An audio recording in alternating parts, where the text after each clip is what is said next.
dive into the topics. Let me just go ahead and check my audio real quick. Make sure that the microphone is all the way in. Just make sure that you guys can hear me. If I sound a little stopped up, it's because I'm sick, so apologize about that. But let's see. Alright, so audio is good. And if you guys have been watching the NBA, the Lakers are on a 2-game losing streak, and they only have so many games to play and to win so they can make the playoffs. And if you're asking me, I'm not really sure what's going on with the Lakers. I thought that they had all of the pieces to be at least make it to at least the semifinals or even the conference finals.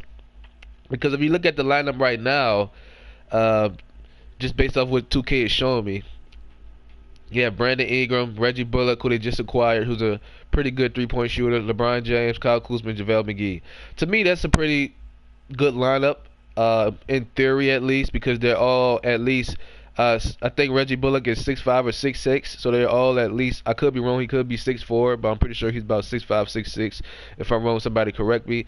But they're all at least 6'6" or taller in this lineup, and with the way the NBA is played today, that's a lineup to where you can switch anything.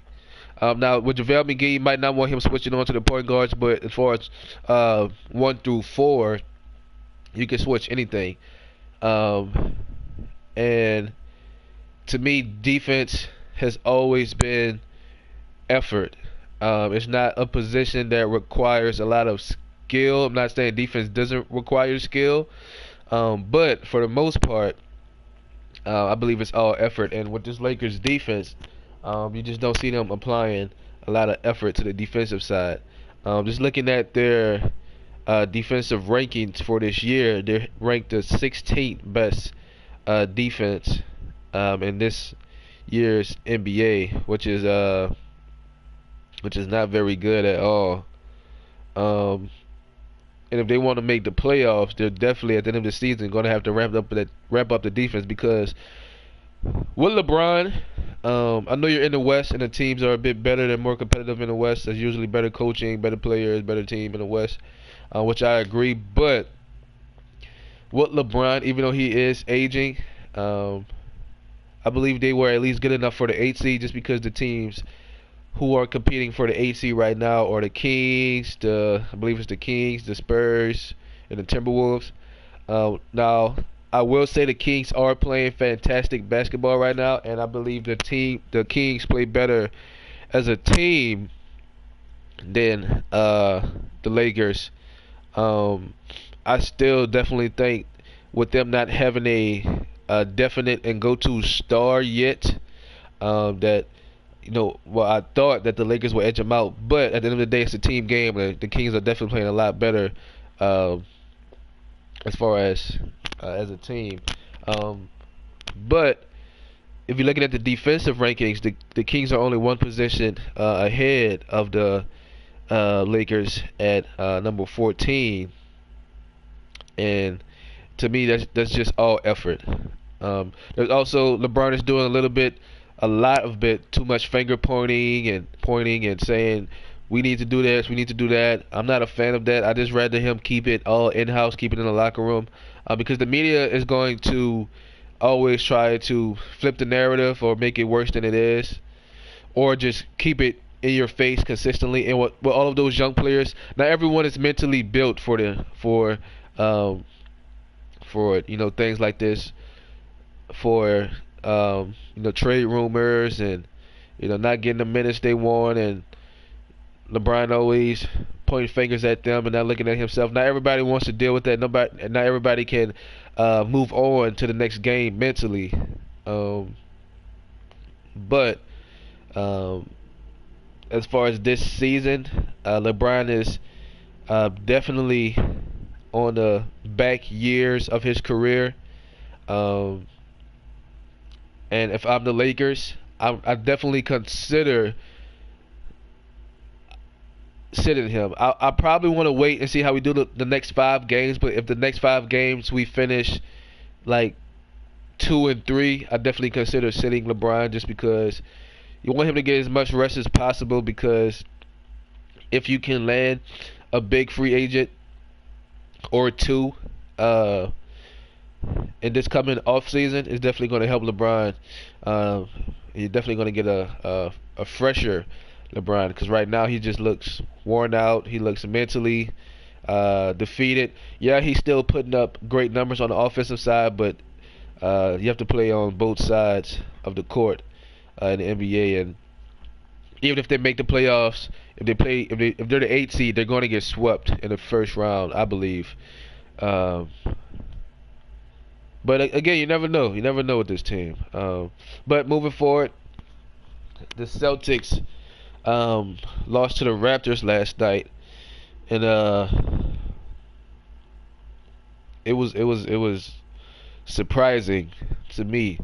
Um, at the beginning of the season, I definitely thought that the Celtics were going to be the favorites to come out of the East, but um, I believe this is the second or third game. Let me double check this because I want to make sure I'm giving out the right information. Uh, Let me double check. But if I can't, I can't find it right now. I don't want to look for too long. But I believe in the series between this team that the Raptors have won more games. If I'm wrong, somebody please correct me on that. But I believe I'm correct. Um, and the Raptors, this is a team who is just playing out of their minds right now. And then with Pascal Siakam emerging as a really great and solid role player, hitting threes. He was 4 for 5 from three, playing great defense. He's very mobile. He can switch on to the elite guards, and if not play great defense, he can play solid defense. I believe he used to play soccer when he was younger, so he has great footwork. And just adding him to adding him with on the defensive end with Kawhi Leonard and Serge Ibaka and Danny Green and Kyle Lowry. Then you have OG Anunoby coming off the bench and Norman Powell. Then you have Marc Gasol. This is a scary team, and I believe that there's really no favorite right now in the East to win the Eastern Conference. I believe it's whichever team is playing the best and whichever team gets the hottest.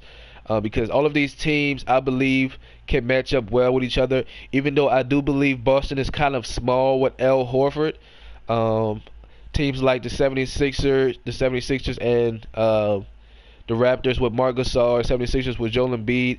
Al Horford might be in trouble, even though I have seen Al Horford play great defense on Embiid and Ben Simmons.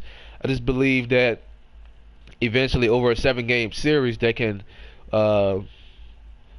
those bigger players and elite centers or pretty good centers can start to wear him down. And with the Celtics lack of depth at the center position, I could definitely see that being a problem for them. But I don't think this game really means anything. I just think right now teams are just ready for the playoffs. There was also a lot of talk coming out of their locker room saying they're not playing together and a whole bunch of stuff like that. I think Brad Stevens and Danny Ainge will be able to rail that in. The players will come together for the playoffs. Even if they don't necessarily want to play with each other in the playoffs, I think they will come together and play better basketball.